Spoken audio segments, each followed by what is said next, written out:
Voilà, l'emblème de la baie de Saint-Brieuc, la coquille Saint-Jacques. Embarquez aujourd'hui en Bretagne avec Météo à la carte la suite pour découvrir les trésors de la baie de Saint-Brieuc. C'est une douceur de vivre au quotidien qui me plaît beaucoup. Dans cette zone de transition entre terre et mer se dévoile un écosystème et un climat unique. On a une diversité d'espèces, que ce soit faune et flore, qui est fantastique. Que chaque hiver, on accueille ici 35 40 000 oiseaux qui viennent passer l'hiver ici. Donc c'est toute cette richesse qu'on essaye de protéger sur cette réserve naturelle. En plus de la protection de cette formidable biodiversité, cette baie modelée au fil des siècles par ses habitants et ses marais fait aujourd'hui face à des enjeux climatiques.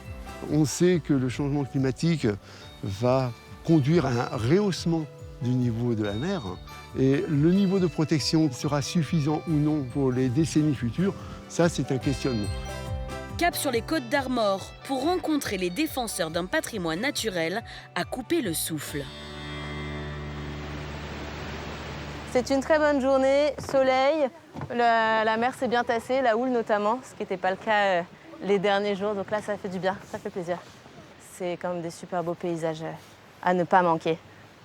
On peut y aller au pic. On sort les balancines. Ah, doucement. Doucement au pic. Allez au pic. Ok, on y va. C'est bon. C'est bon le pic. Allez, Juliette, capitaine secondée par Grégoire, navigue toute l'année à bord du Sainte-Jeanne, la réplique d'un voilier de 1912.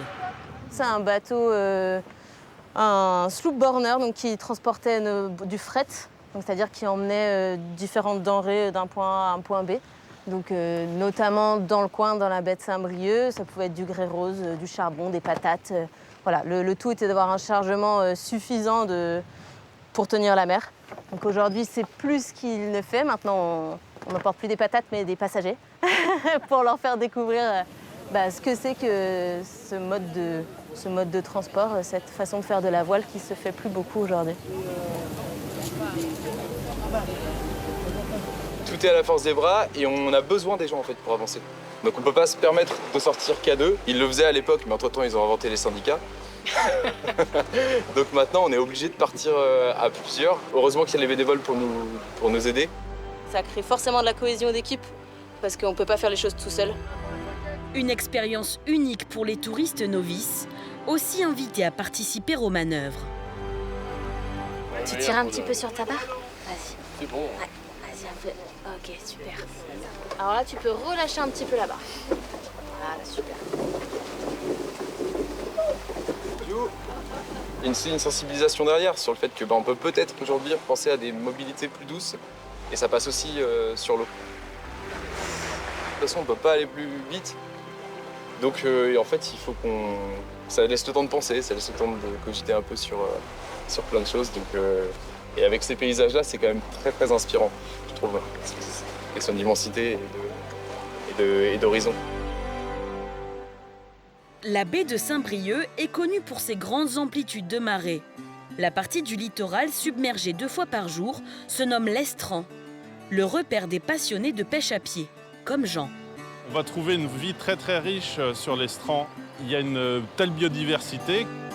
Il y a vraiment tout un univers à découvrir. Tiens, et le petit crabe. Hop, viens par ici mon pépère. Voilà. On te cherchait depuis un moment. Alors là, il essaie de me pincer, forcément, ça se défend. Hein. Le crabe vert, il est assez enragé, comme on l'appelle. On peut le manger en soupe, en général, traditionnellement en Bretagne, c'est en soupe. Et dans le sud, c'est une composante de la bouillabaisse.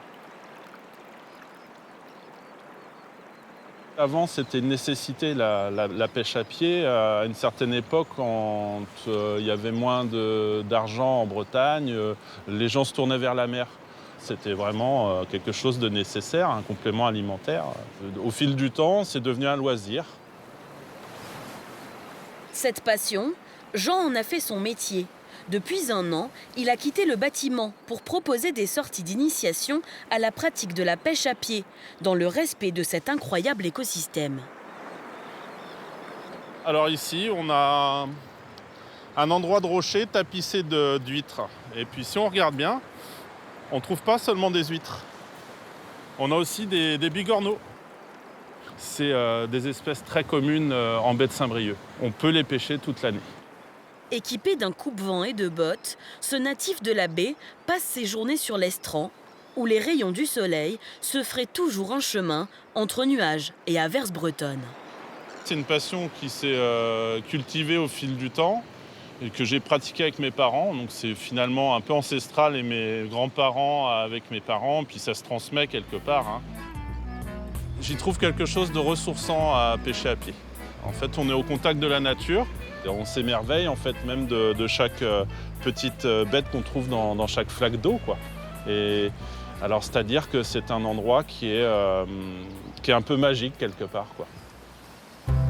Les grandes marées qui font la richesse et la magie de cet écosystème, les hommes ont aussi cherché à s'en protéger. C'est en prenant de la hauteur, dans l'estuaire de l'Urne, en fond de baie, que l'on peut s'en rendre compte. Alors, vous êtes ici dans une baie parmi les plus grandes que l'on peut avoir en Europe et qui est le lieu de rencontre de la mer qui est au loin, là-bas, et de la terre et des fleuves.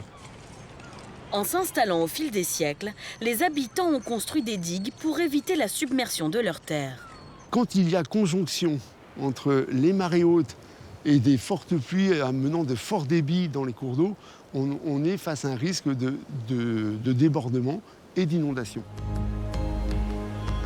Avec le changement climatique, on a des périodes de pluviométrie beaucoup plus fortes, qui fait que les cours d'eau sont alimentés par les eaux de façon un peu plus brutale. Et donc il nous faut anticiper cette évolution et faire en sorte que les systèmes d'endiguement dont on a hérité puissent gérer ce risque. On a actuellement une étude autour de 2 ouvrages de retenue d'eau, voir si ces retenues d'eau pour protéger la population. La solution, c'est aussi de faire en sorte que l'aménagement de demain laisse toute la place à la nature et qu'on ne continue pas à construire sur des zones à risque. En 1998, une réserve naturelle nationale a d'ailleurs été créée pour protéger ce fond de baie longé par le GR34, dont le climat océanique doux constitue un refuge privilégié pour les oiseaux migrateurs. On a quelques tas d'ornes là, juste devant, qui sont en alimentation en plus. Ils vont rester toute l'année ici, puisqu'ils nichent en fait dans les falaises.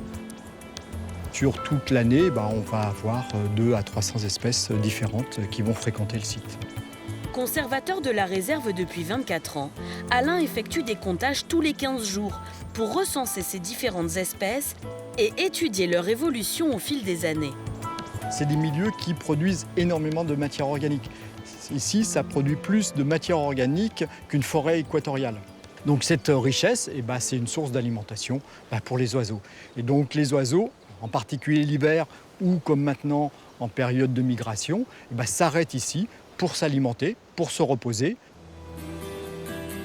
Avec les hivers de moins en moins rigoureux dans la région, certaines espèces nordiques se font de plus en plus rares.